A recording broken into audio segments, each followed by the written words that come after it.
تا ماچاوه شه. په معاشره کې سوچ وکړه اسلام مو کوم قانون د عمل کوو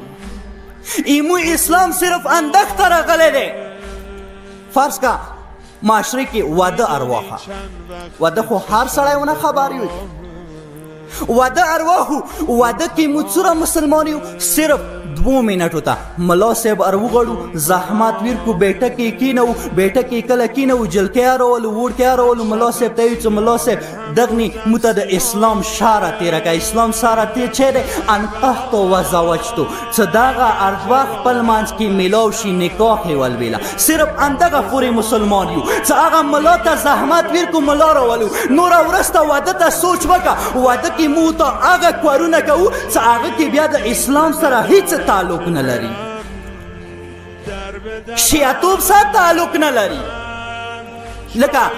و بیا هغه واده کې ټولو نه زیات شریکات هم وته کو لکه یو عارف جمله د جواد عملی خپل کتاب کې یو کاسو تراغلو مولا متدس عمل وخیا چې ته محفل وي څه خلته محفل وي هغه محفل ته زخم خو ځان رسوم ورکی شریکی کوم لکه مو خلکا زنه د سری چې هغه یې چې بس حال کو سچې کوا ټیم ملوا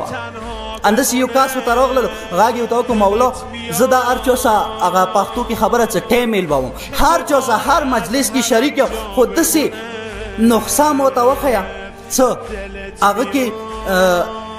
دا غوي یو عارف ته یو کاس راغلو او ته چې هغه کې دا غوي چې زه هغه محفل کې شریکات نه وکم زغی ګناه نه باد شو جواد عملی خپل کتاب کې لیکي چې هغه عارف یو کې وا جمله او توکل او ته جوان ډیر خپل جوان ډیر ها کې صادره وړي ډیر خاص سوال دراوړل خو یو سوال د تکوم ته څنګه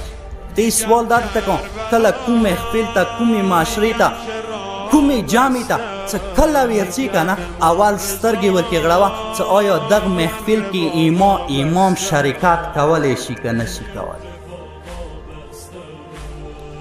اول زمینه ورکې فراهمه که چې آیا هغه د واده محفل وي